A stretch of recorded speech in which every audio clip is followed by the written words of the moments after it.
Okay?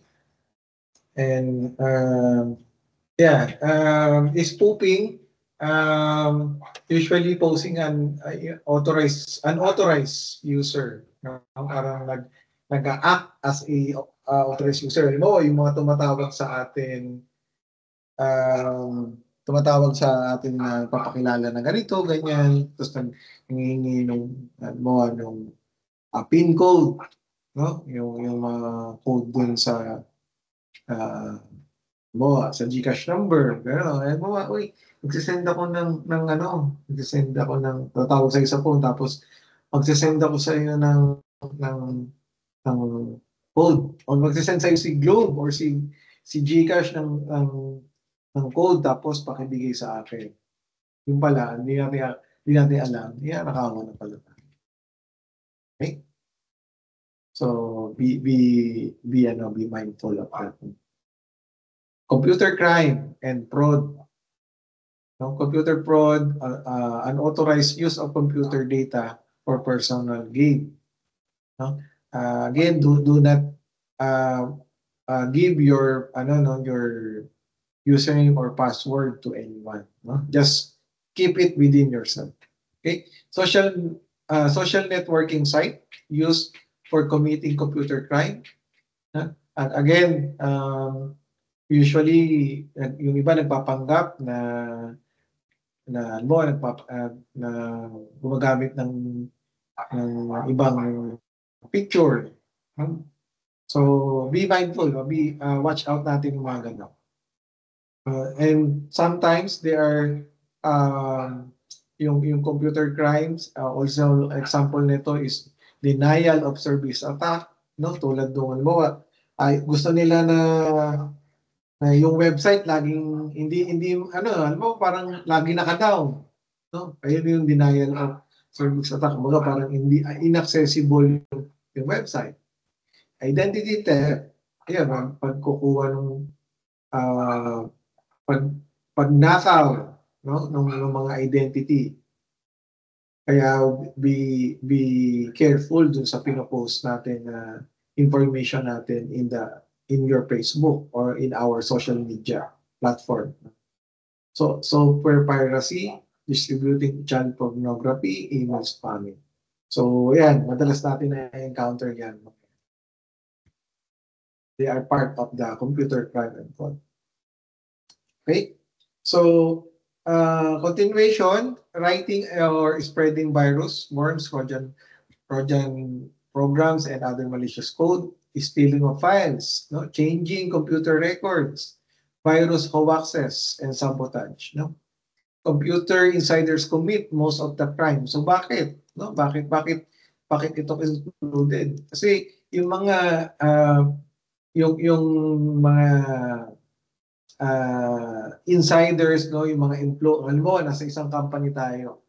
Ang pinakamahirap na ang pinakamadaling para makuha na makapasok tayo sa isang company para spread tayo, makakuha tayo ng mga information is yung mismong empleyado, yung mga insiders.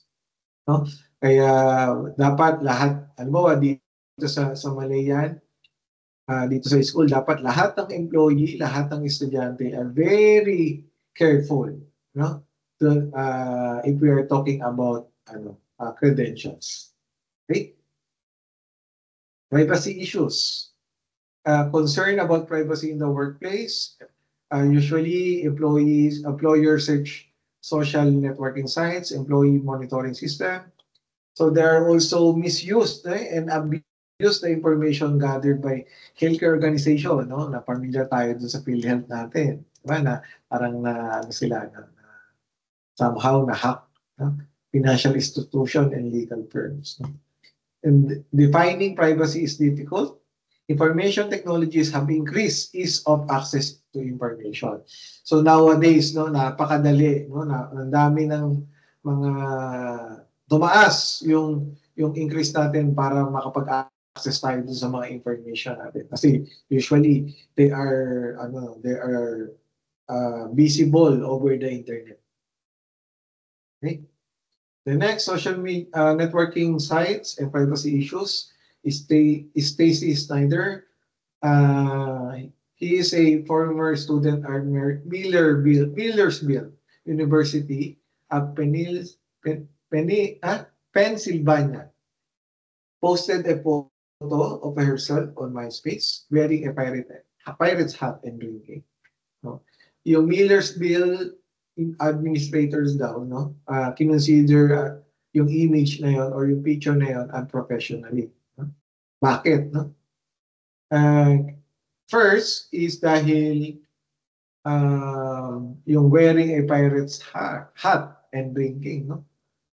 Nag-post siya doon sa space niya, no? So, bakit kaya ni-refuse? No? Bakit ni-refuse yung education degree and also yung teaching certificate? Kasi it will give a negative impact doon sa mismong university. No? Kaya, again, dapat we have to be mindful of what we are posting. Okay? Dapat hindi siya nakaka-apekto dun sa school natin or maybe dun sa company that we are working on. Okay? Next.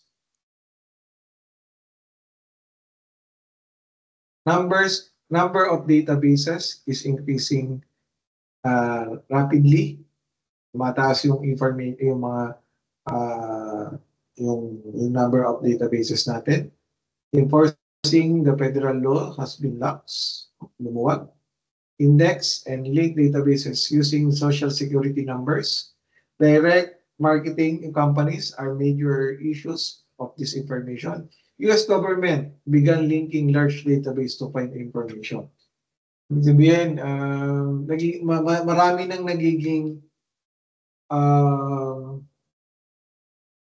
nagiging public, no, na information. And minsan nililink sa database pa and then ipapublish siya publicly. And we are able to see it.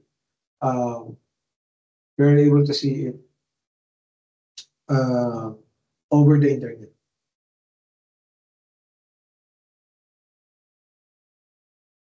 Okay, continuation. Federal laws now regulate collecting and using information on people and corporations.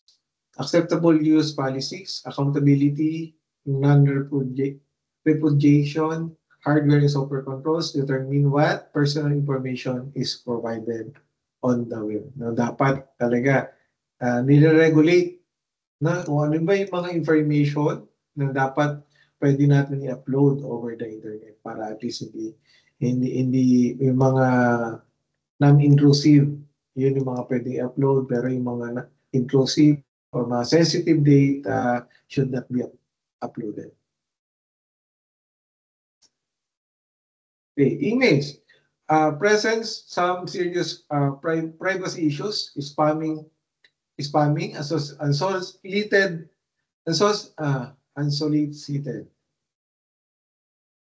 email sent for advertising purpose, sent in bulk by using automated mailing software. So, minsan, ay sabihin natin legit, pero nagiging spam pa rin kasi nga, no, by bulk, sinesend to multiple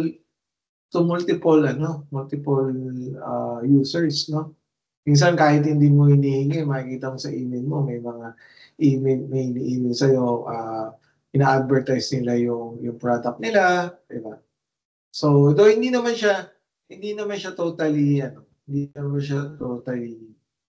harmful, no? Pero that is one of what we call spam. Ease of access, people should assume that others could have access to their messages.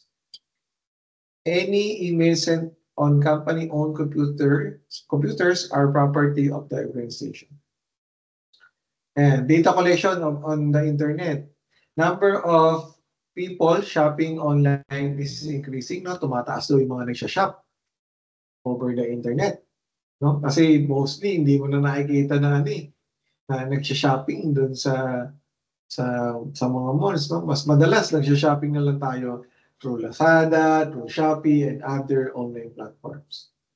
And some customers are reluctant to make online purchases, concerned about hackers getting access to their credit card number. So, yun. Ako, personally, hindi ako nagpa-purchase over the internet kasi medyo kinakabahan ako dun sa mga ganong transaction. Kasi it can also, pagka namali ka dyan, it can also harm, no? It can also compromise yung information ng credit card natin. Other electronics payment system are being developed. Yeah. So, data collection over the internet, concerned about computers' contents being searched while they are connected over the internet. Kasi walang walang limit yan kung ano ba yung mga content na pwede nilang ma-search. Diba? Or ng users, kahit anong topics magkakaroon, ma-search yung over the internet. The information users provide on the web combined with other information and technologies to produce new information. Log files generated by web server software record a user actions on a website. So, tulad nung sa natin, di ba? Sa Facebook. Makikita mo kung ano yung mga activities mo. Yung like, yung comment, and other activities that you are doing. Data collected on the internet must be used and interpreted with caution. Kaya we have to provide extra caution, or we have to be cautious. Okay, ethical issues and information technologies, ethics and ethical decision making, moral guidelines people or organization follow in dealing with others. No? More difficult to determine than legal versus illegal. So, yeah. Ito yung exhibit, ito yung example ng green. Ethical, sa legal is 1, sa illegal is 2. Ang ethical, sa legal is 3, while sa illegal is 4. Okay? Then, information technology offers many opportunities under unethical behavior, cybercrime, cyber fraud, identity theft, and intellectual property theft. Many associations promote ethically responsible use of information technologies, code of ethics, and quick ethics test. No? Censorship. Who decides what should be on the internet? No? Pwede, yun, maganda rin yan. No? Ano ba yung mga pwedeng makita over the internet, ano ba yung mga pwedeng upload or i-download. So, maganda rin yan na part of the censorship. And it is public or private. Whether or not something can be censored depends in part on who is doing the censorship. Restricted access to the internet. So, tulad sa Burma, China, and Singapore. Restricted yung mga access. As far as I know, si China is walang Facebook, or kung meron man, meron silang ginagamit na VPN, no? Para at least maka-access sila ng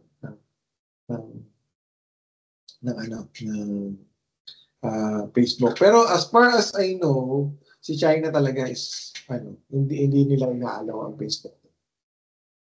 Parang meron silang sariling ginagamit na social media platform. Equivalent ng Facebook.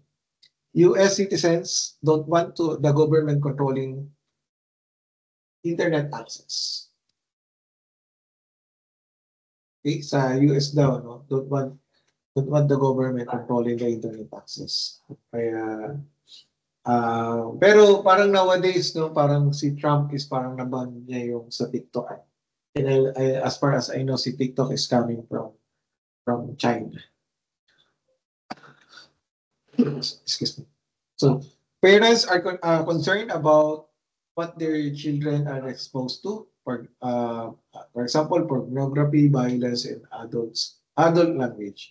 So, importante yan kasi there are nowadays, no, doon natututo na yung mga young generations natin, yung mga bata na as early as 1 year old natututo na manood ng sa YouTube, diba? Kung ano-ano yung mga information o ano-ano yung mga pwede nilang marinig doon, no? Kaya be careful, no? Para dun sa mga kapatid natin or in the future, yung mga magiging anak natin. Mistakenly or mistype URLs, search terms, guidelines to teach their children to use good judgment while on the internet. Kasi wala din talaga silang, wala pa silang, hindi pa ganun kalawak, no, yung judgment nila. No? When it comes to kung ano yung mga pwede nilang i-search over the internet. Programs such Cyber Patrol, Cyber Seeker, NetNanny, and SafeSort. Okay.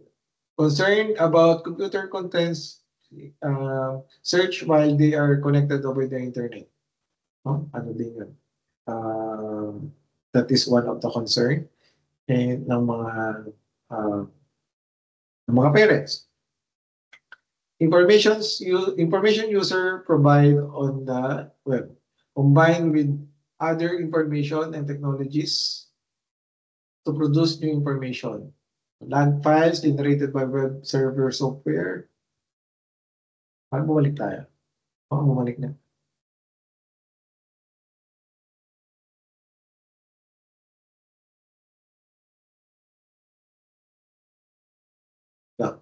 Next, intellectual property. Ito yung mga copyright, no? Protection that involves copyrights, trademarks, trade secrets, and patents or creations of the mind developed by people or businesses. So, usually, kaya may mga ganyan kasi tulad nung halimbawa, meron kang kanta, no? Tapos ginagamit nung may ginawa kang kanta, no? Binayaran mo yun, pinagagastusan mo, tapos nung in-upload mo, ginagamit naman yung kanta mo na yun ng wala man lang consent or hindi. Parang hindi ka kikita din. Kaya mo nga ginawa yung kanta mo yun para kumita ka. Kung naalala nyo, there are cases na parang may kanta doon sa Showtime, doon sa Eat Showtime na ginamit.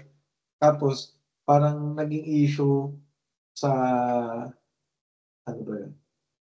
Yung kumanta yung SB19, na parang tanda ko yun yan eh. Parang nagkaroon siya ng issue. Kasi that is part of the copyright. So, dapat, hindi dapat siya ginagamit basta-basta. No? Walang consent. Kasi, una, it's business related pa rin. Industrial property, inventions, trademark logos, and industrial designs. So dapat yung mga trademarks ng mga sa industrial, yung mga logos, hindi natin basta-basta ginagamit, no?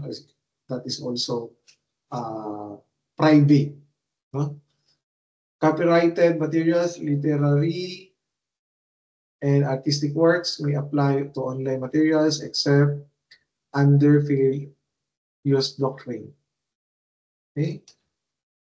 And then next is trademark protects product names and identifying marks.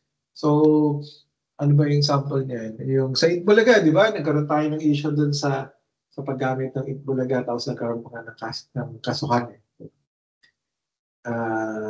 And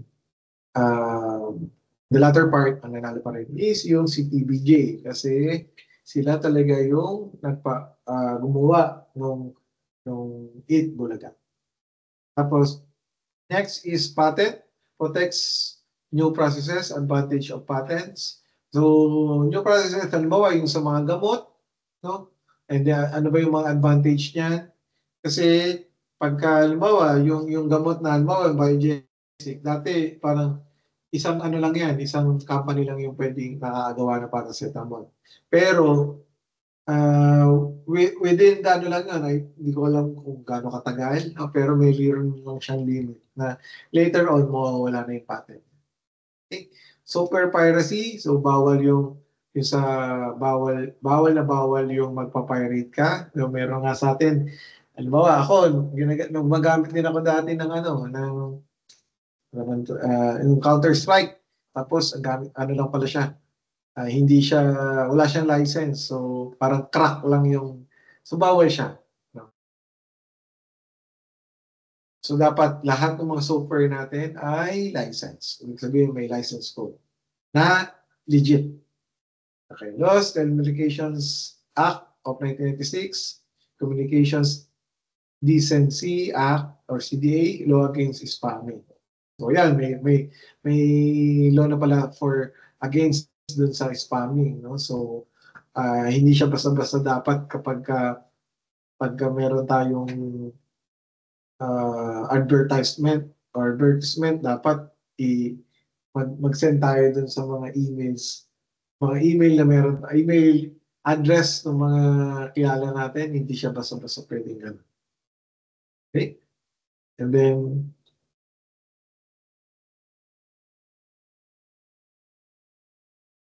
okay. Internet use policy, guard against legal use and avoid the risk, cyber squatting, registering, selling, or using a domain name to profit someone else's trademark. No? So, parang ano yan, meron tayong facebook.com. No?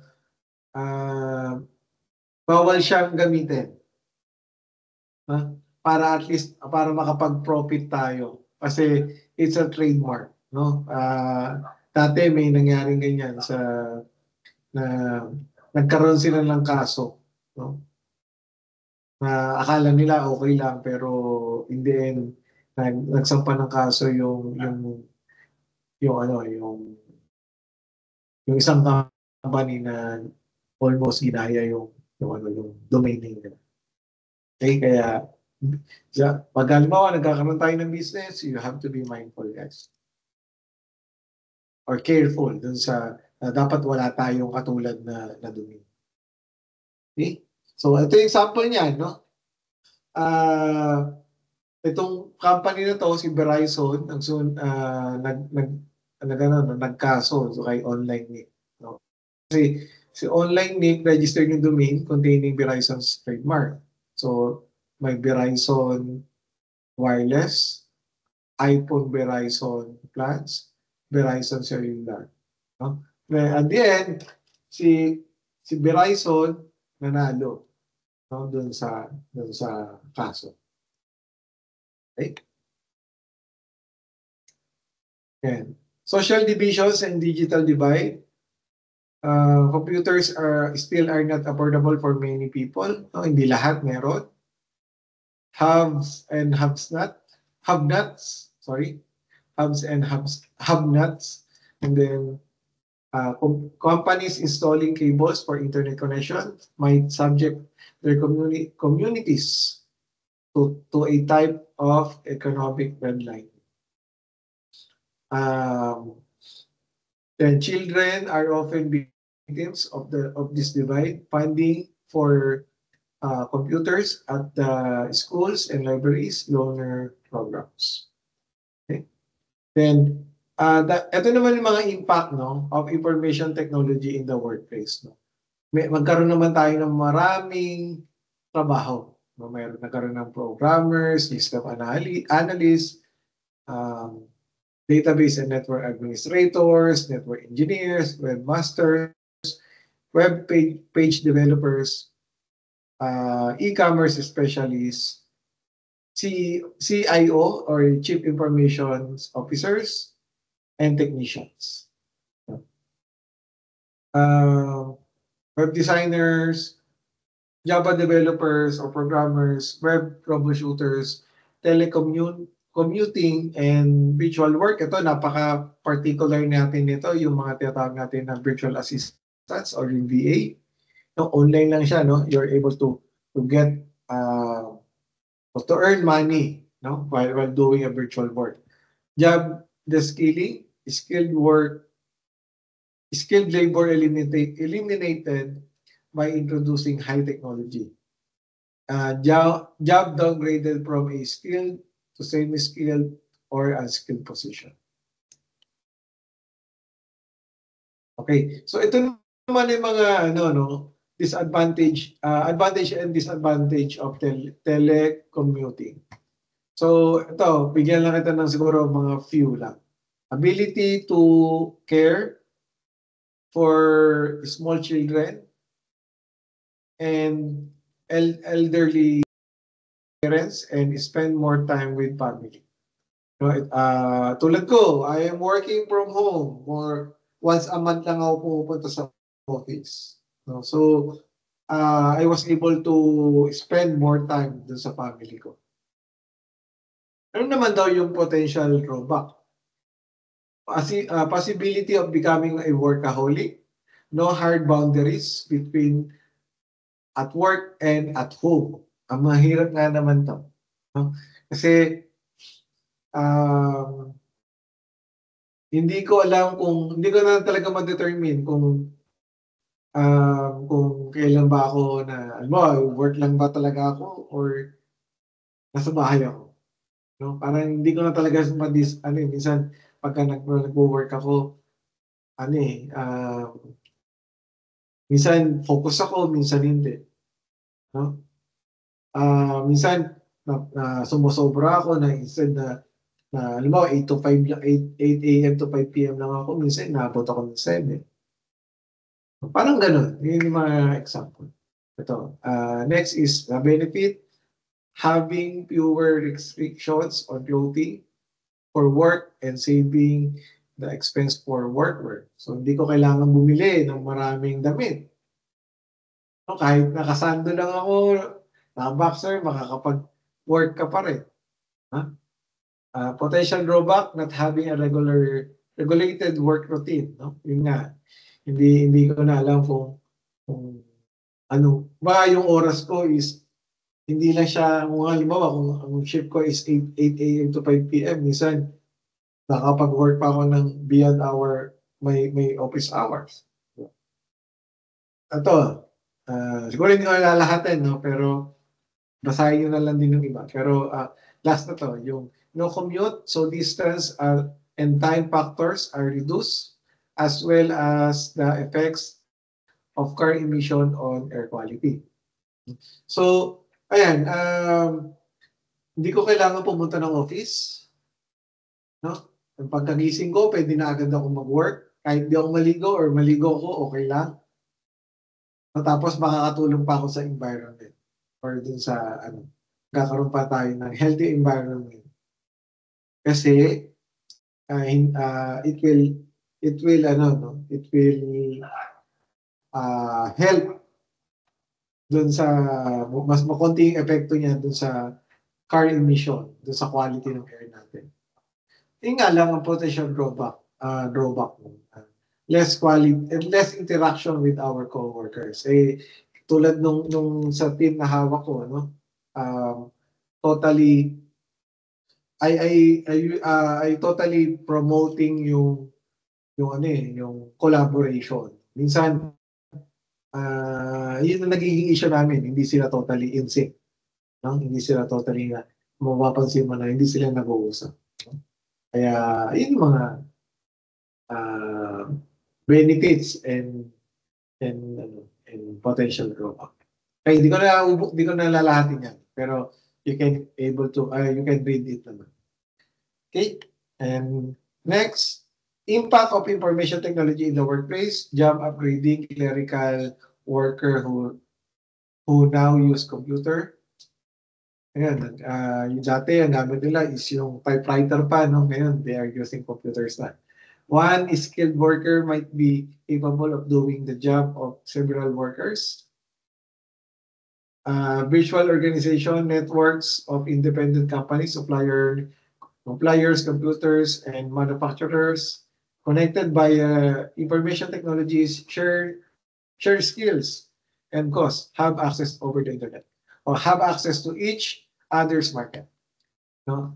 Reports of health-related issues caused by video display terminals or BDT. No exclusive, no conclusive study. Health problems associated with the environment in which computer are used.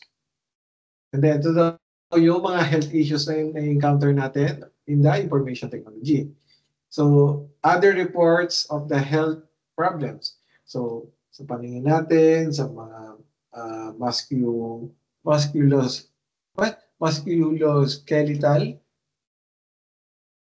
skin, reproductive, stress-related, and also amount of time some people spend on the internet.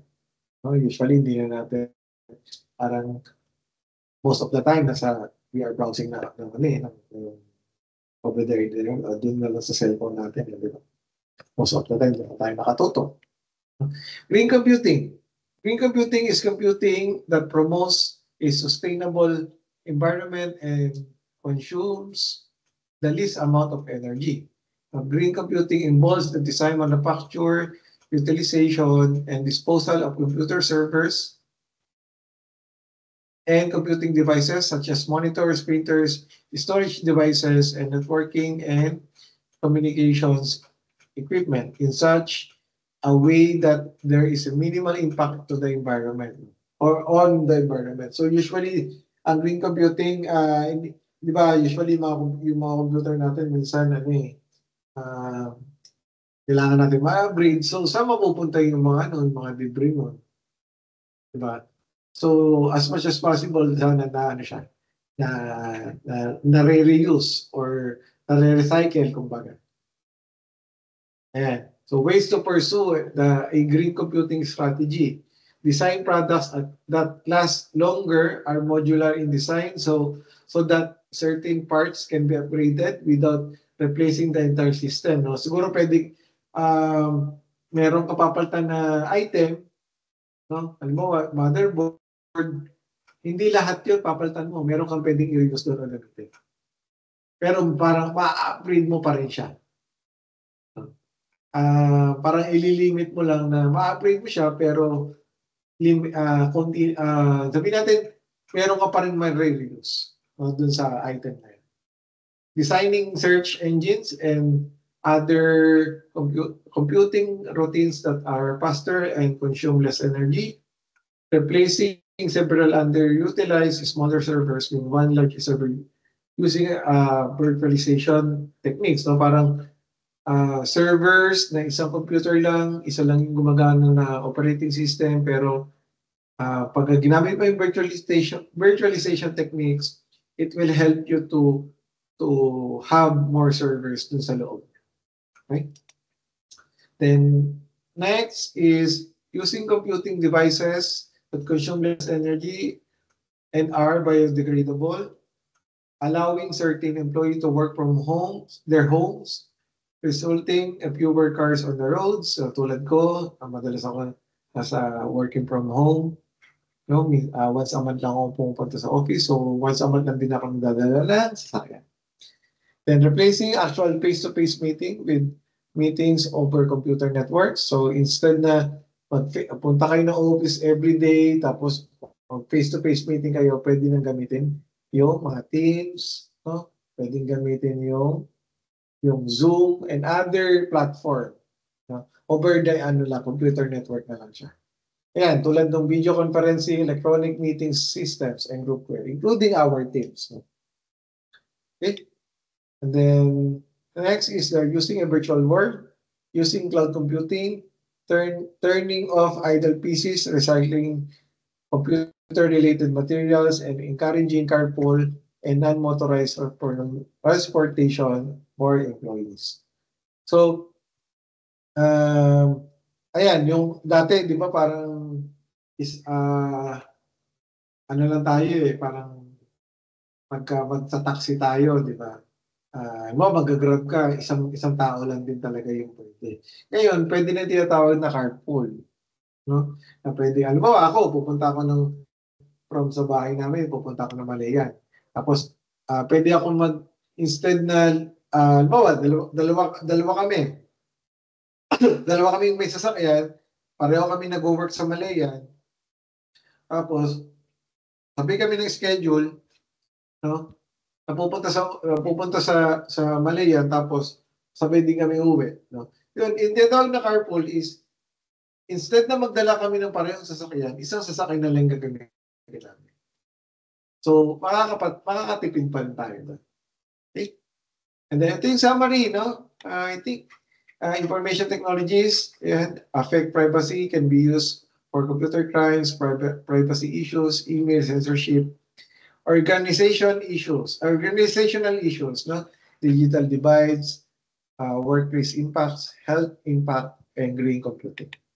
Right? I hope you learned something, and that's all for today.